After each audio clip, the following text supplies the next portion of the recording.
Ahora seguiríamos con México. Tenemos al compañero Everardo y hay otro compañero también. No sé cuál de los dos quiere comenzar. Voy a empezar. Saludo con afecto a las compañeras y compañeros sindicalistas de la industria metroviaria. Soy Everardo Bustos y participo en representación del Sindicato Nacional de Trabajadores del Sistema de Transporte Colectivo de la Ciudad de México con el tema Impacto Económico del COVID-19 en las relaciones laborales. El año 2020 nos sorprendió con la noticia de que en la población de Wuhan, China, a finales del año 2019, se había presentado un coronavirus COVID-19 con efectos devastadores para la salud de los humanos. En América, la noticia se tomó como un evento más de los muchos que aquejan a otras regiones del mundo, pensando que resultaría difícil que nos afectara de la misma manera a los habitantes de este continente. Lamentablemente, nuestros gobiernos quizá también pensaron de la misma forma y desestimaron el impacto que tendría este coronavirus al llegar a nuestros países.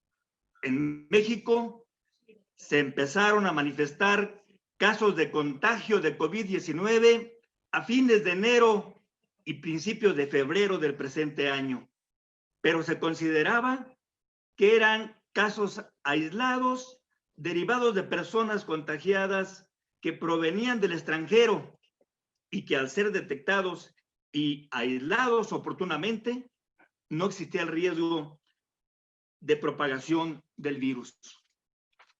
Para principios del mes de marzo, las autoridades federales en materia de salud insistían en que no era indispensable el uso de cubrebocas, porque este era solo necesario para los portadores del virus, pero no para quienes se encontraban sanos. En tanto que el presidente de la República recomendaba los abrazos y la cercanía con las personas, mientras que el gobernador de uno de los estados del país se atrevía a sostener que el virus solo afectaba a los ricos, pues los pobres se encontraban inmunes al mismo. Muy pronto, la realidad nos hizo poner los pies sobre la tierra y para mediados de marzo fue necesario adoptar medidas más drásticas. Se estableció el confinamiento de personas en sus casas. Se suspendieron actividades económicas, productivas y comerciales, salvo las destinadas a la producción y la prestación de servicios de primera necesidad. Se instrumentó la medida de guardar una sana distancia entre personas, lavarse las manos con agua y jabón continuamente, no saludar de beso y abrazo y usar cubrebocas y guantes cada vez que las personas salgan de casa, entre otras acciones. Sin embargo, el daño ya estaba hecho. Miles de contagios y fallecidos nos hacen reflexionar en lo que hemos dejado de hacer como población y como gobierno. Y aún así, todavía no vemos la luz al final del túnel, porque además de los problemas de salud y fallecimiento de personas, nos hace falta hacer el balance de lo que esta situación impactará en la economía en general y en la de los trabajadores. La Organización para la Cooperación y el Desarrollo Económico, la OCDE, señala que el confinamiento de personas en sus hogares y la paralización de la economía daría lugar a retrocesos significativos en la economía de algunos países. Esto es, en Grecia, El retroceso sería de 34.5%, 30.5% en Japón, México 29.96%, 29.17% en Alemania o un 29.14% en España. También indica que por cada mes de confinamiento se reduce el Producto Interno Bruto anual aproximadamente en 2 puntos porcentuales, de manera que si el confinamiento se prolongara 3 meses, se alcanzaría una reducción de entre 4 a 6%, de manera que en nuestro país las expectativas de crecimiento del Producto Interno Bruto para el año 2020 es al mes de mayo de menos 8.16%.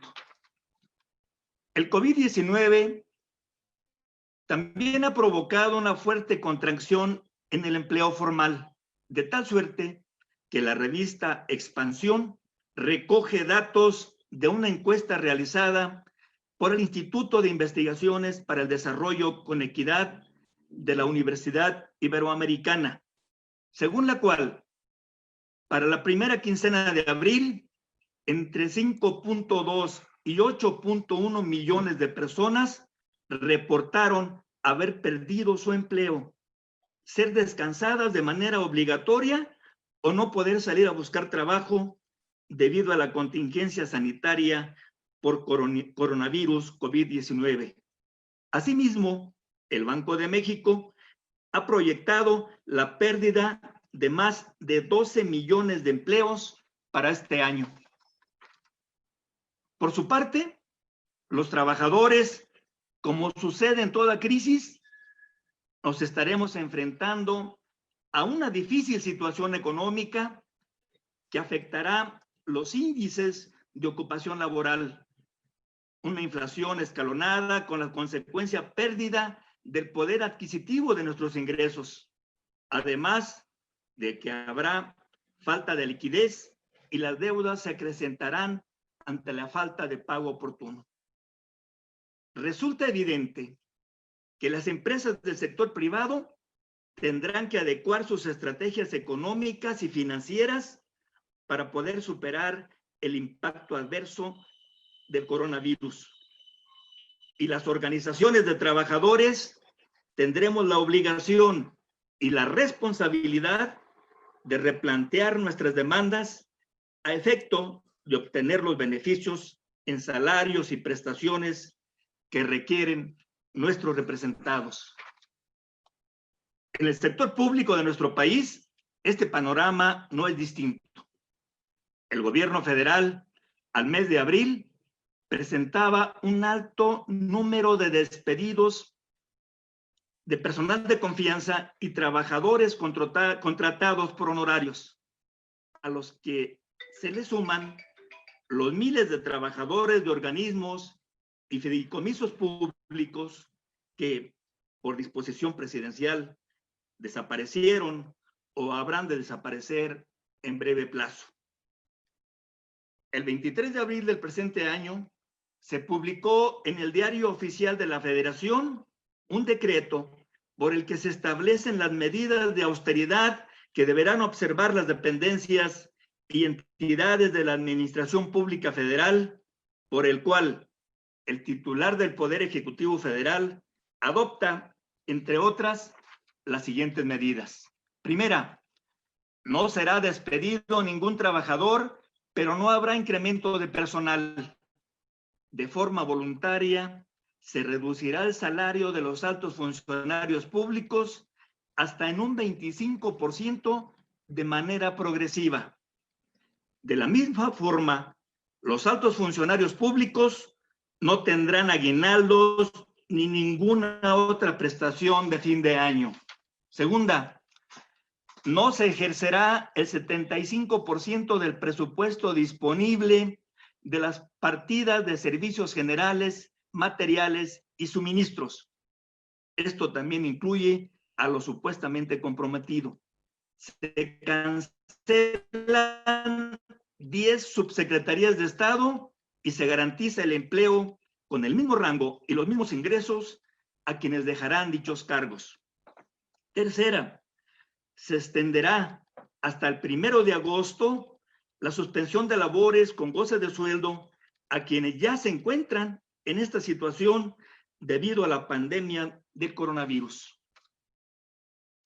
El sistema de transporte colectivo que administra y opera el metro de la Ciudad de México no es ajeno a los efectos del COVID-19, pues ha tenido que remitir a su domicilio por ser más vulnerables al 65% de sus trabajadores. Sin embargo, con el 35% se continúa prestando servicio durante la contingencia sanitaria, lo que ha provocado algunos contagios de compañeros trabajadores y hemos tenido que lamentar el deceso de otros.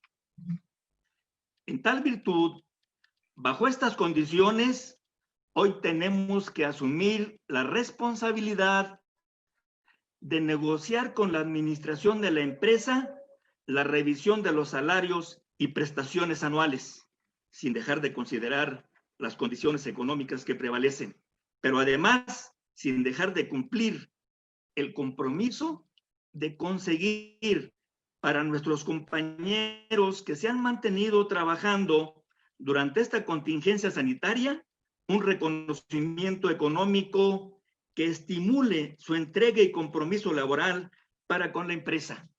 Compañero, ¿me escuchas? Nos vemos en la necesidad de exigir de la administración de la empresa que se aplique el acto de constatar que no son portadores del coronavirus y evitar que se produzca un contagio masivo entre los trabajadores de nuestra empresa.